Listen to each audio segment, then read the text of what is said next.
Hey guys, on here we had a fantastic weekend covering the Snyder Cut, Falcon and the Winter Soldier, and all that. If you haven't checked out my Snyder Cut reactions, though, all of those are up. I got 4 parts that covers the entire movie. Well, the highlights for the entire movie. The entire movie, though, if you wanted that, is over on Patreon. But that being said, I really hope you check those out because all the proceeds from the views that go to those videos are going to be going to the American Foundation for Suicide Prevention. So if you could support those if you haven't watched them already, because I really want to support that fund because it definitely is one of the key factors that got the attention of Warner Brothers in this movement of releasing the Snyder Cut, and especially considering it's got a lot of weight behind why this whole thing came about, considering what happened with Zack Snyder's daughter and what was the main reason that he got pulled away from the project to begin with, which led us down this path. So I wanted to get back into that. I want to help prevent other people from going through similar things, especially right now during the pandemic with everything going on. It's a lot harder to stay positive. Let's just be honest. So having help out hotlines out there, having mental health aid out there is just important for everybody. And yeah, so that's what we're doing with that one. So I hope you guys check those out if you haven't. But we're going to be diving into a video that was put out on HBO Max's page here today. Making the Snyder Cut. This isn't a long video. It's like just shy of 6 minutes. It's just some little behind the scenes stuff from Zack Snyder's Justice League, and I thought it'd be fun to check it out. So let's go ahead and pop it up. Here we go.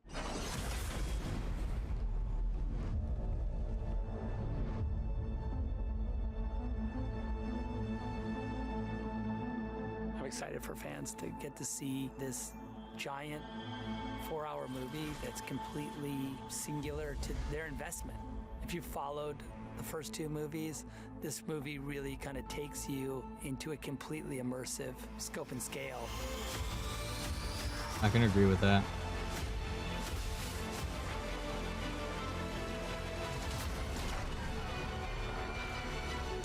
It always blows my mind like how much goes into a movie. Demanding this version, well, because of the promise I've made them over the course of the 2 other movies, it has created this movement that said, we need to know how it ends. And yet WB still won't let us know how it ends. But we got this at least.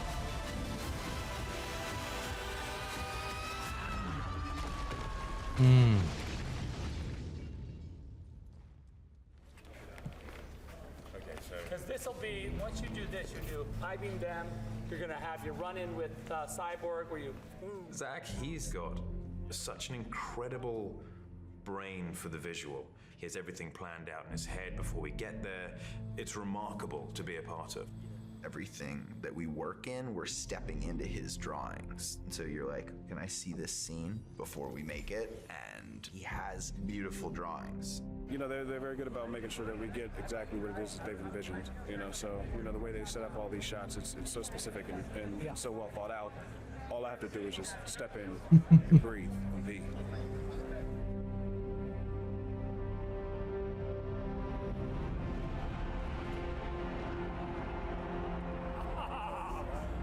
I like Zack. He's got a lot of enthusiasm and he's got this boyish kind of energy where he's just psyched to be at work every day. And I think you need that to get through a Herculean effort like these movies. Ready? Ready. Okay, let's go. When I'm on set and we're shooting, it's a fun atmosphere for me. I mean, I don't want to say it's a playground, but it is a bit. It was just God. nice, and there was never a dull moment on set. We're always talking or making each other laugh. It was just awesome.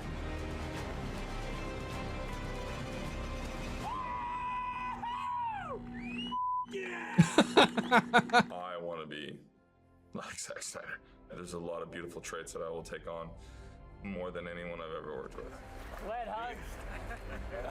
Don't tell him that. He's all right. He's all right. You know, just over the course of making these sort of epic movies, you know, you get closer with the actors. I do count them all as friends, and I think with all of these guys, I sort of cast them in their alter ego first and model that to who they are as people. That allows the character, because it's grounded, it allows you to accept the superhero version in a much easier way.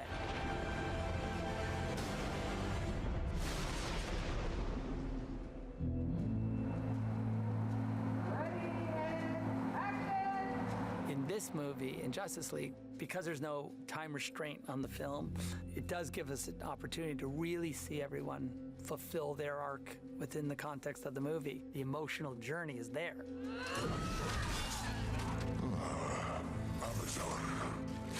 It's been really fun to put the original Steppenwolf back in the movie. You know, he's quite a realized character. You know, he has struggles, he has history. Yep. You understand his relationship to Darkseid and to Zod, and you get it, why he's doing what he's doing.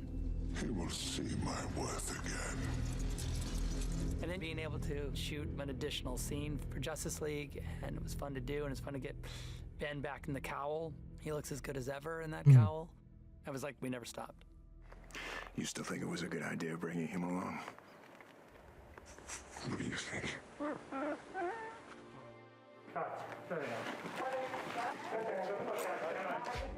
In any endeavor, to be supported is an incredible thing, you know, and especially supported by this incredible fan base. They've really taken the movie to heart, and so there is something really satisfying and fun for me bringing these amazing fans a movie that they wanted to see. There's an attack coming. It's already here. This really blows out to a much larger mythological Just version. really wish These we could see epic those set last pieces, two one after parts. another. I'm putting together a team, people with special abilities. It's a really epic gods fighting gods scale. So that's what I'm excited for fans to get to see. I will stumble. I will fall. They will join you in the sun, Cal. God, I love this movie.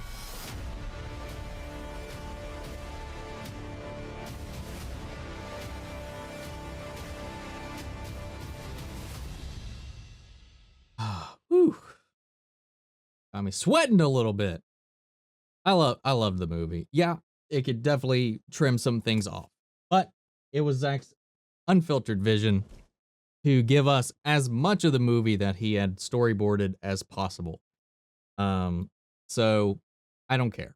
I don't care about the stuff that didn't really fit in. I don't care about just the incredible length, because I loved it. The characters felt realized. It just really brought to life this world, this vision, and gave us this God on God action that we were promised in this, and it was just fantastic. It wasn't played for a joke. Everything fit. Not everything, obviously. I do have some qualms with a few minor nitpicks. Minor. Don't attack. Don't attack.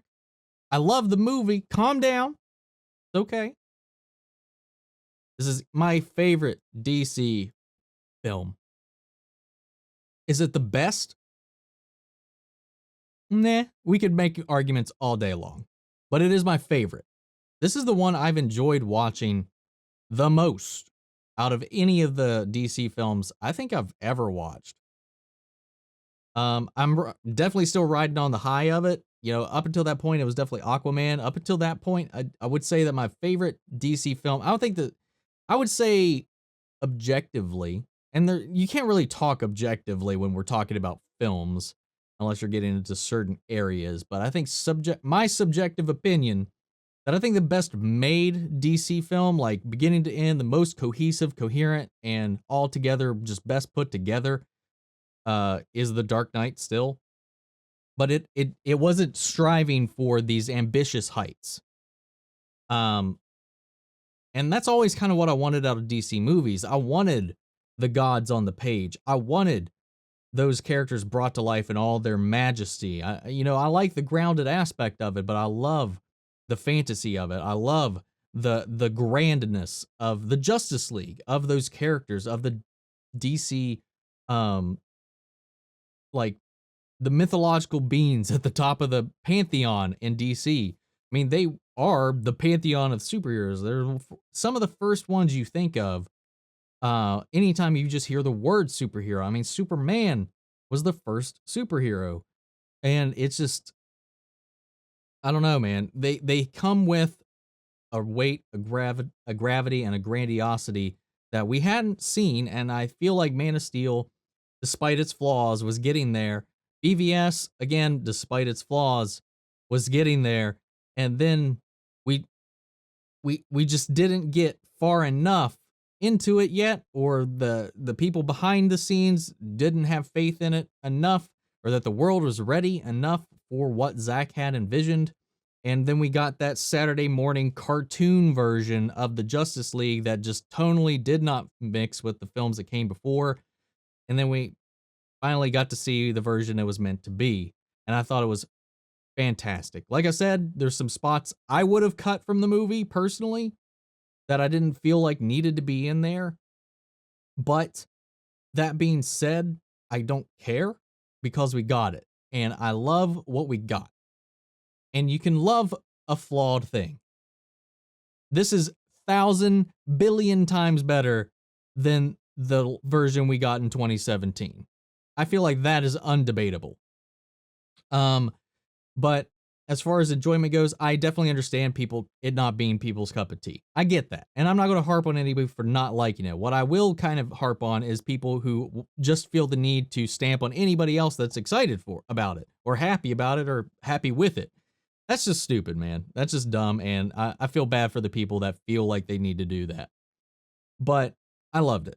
I really enjoyed it. The saddest thing about it now, having seen it, is the feeling of knowing that Warner Brothers, and they keep reiterating it, they put out another article today that, I mean, there's no plans to continue this. So it being released as it was intended with those setups still included just has us wanting more.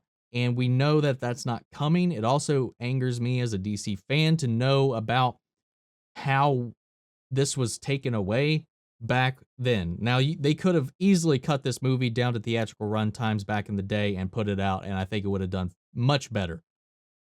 Would it be as solid as the amount of air that this one had to breathe? Maybe not. Probably not. Almost definitely not. This was definitely made to be a longer movie. I think a more realistic, perfect fit of this would maybe be 3 hours and 30 minutes.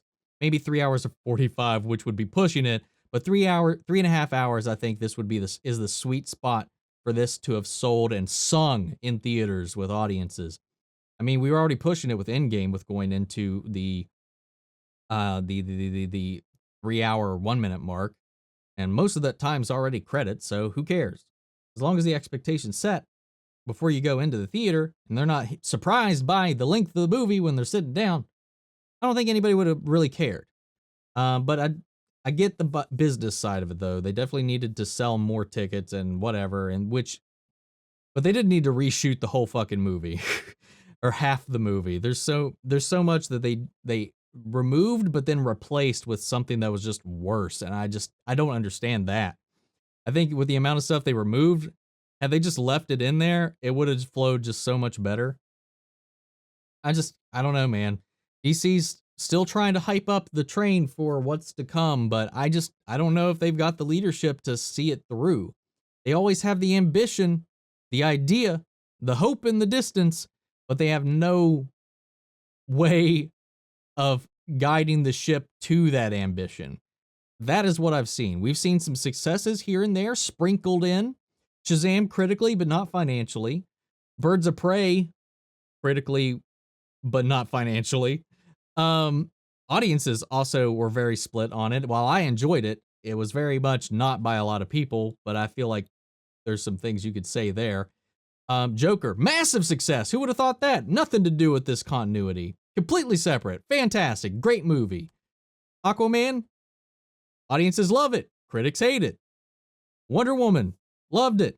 Most people loved it. Wonder Woman is probably the most unanimously, the first one, loved DC movie that has come out since the Dark Knight trilogy. And then you have Wonder Woman 84, which everybody kind of treated as a dumpster fire. Critically and reception-wise, is probably one of the most mixed DC films to come out especially after Justice League. So it's just like, it's just so inconsistent that it's so hard to predict, because the way Warner Brothers has been acting has always been reactionary. So they always take the reactionary method to steer the ship the other way whenever they see a problem. They don't commit to anything. They've yet to commit to anything. That's why they stopped with the connected universe and just started doing these side things and just trying to keep them as separate as possible. That I just like, I don't know if they're, I just don't know if they've got what the leadership they need to get this on course. I'm trying to be hopeful. Maybe after Flashpoint erases the DCEU, which is 100% transparent what they're going to do. They're just going to go from there and just not care about continuity. That's the whole thing they're betting on with this multiverse thing. They don't give it, they want to be able to not give a shit about continuity and just make character-centric movies. That's the vibe I'm getting from it.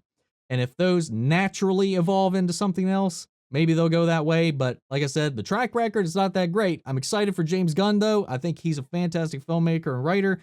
And I have like zero like apprehension that movie is going to be like, I have complete faith that movie is going to turn out okay. At the very least, the movie will be good, I think. Will it be bombastic? Will it be epic? Will it be awesome? Who knows? But James Gunn has been consistent for me in a lot of his films for making some stuff that I really enjoy, so I've got some hope there. Matt Reeves, we'll see. We'll see. You can't believe everything, but it doesn't seem like it's had the best production so far. Of course, with all the COVID cases, the shutdowns, the delays, and all that, the questionable things we hear from Robert Pattinson and all that, which sounds to me like bullshit because of what we know about how he's worked with other directors in the past. I don't know.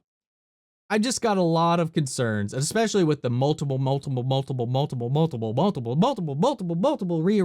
of The Flash, because that movie's been delayed because they can't get a script down or hold on to a director. Right now, Andy Muschietti is the one that has been around the longest and tied down to this project the longest, aside from Ezra Miller, who still is questionable as far as his involvement in the project. They've still been dancing around whether he's actually still the Flash, since his contract was up, I think 2 years ago, technically, and it was never stated whether or not it was re-upped. So I don't know, man. I don't know where things are going. I know we got Keaton coming in. It just seems like they're really trying to get this. It feels more like a gimmick to get people excited than a genuine attempt to build the multiverse, is what I'm feeling like. A DC fandom, I was all hyped. I was all ready for it. And then we have these continuing allegations, these continuing things, this obvious PR push and pull with the fans and with the company itself, these hit pieces being put out by different trades, which are clearly released in reaction to other things against them. It's just so blatantly obvious that WB is just a house out of control. And it just makes it hard to be excited anymore, especially knowing that we were robbed of like a good movie, a really good movie. Like, whether you liked it or not, you gotta admit it's better than the one we got. Like, come on. Anyway, guys, that's it for this video. I've been rambling at this point, so that's it. Let me know what you guys think down in the comments below. We'll carry on the conversation after the video. Huge shout out to Mandy Sherritt, who is a patron legend of the channel, and everybody else who's been supporting the channel, everybody who helped raise the money that we did for suicide prevention. Thank you all so much. And if you haven't checked out my reactions to the Snyder Cut, go check those out. Like I said, the proceeds from those videos are going to go into that same fund. It's been great. Hashtag restore the Snyderverse. If they go with the multiverse, man, there's that in its own essence means that it should exist. It is the multiverse. There's no reason you can't have one in which Snyder's story continues and have it be separate from whatever you actually want to focus on. You don't have an out. Anyway, the hypocrisy. Anyway, I'm done. Okay, I'm actually done. All right, guys. I'll catch you guys in the next video. Take care, everybody.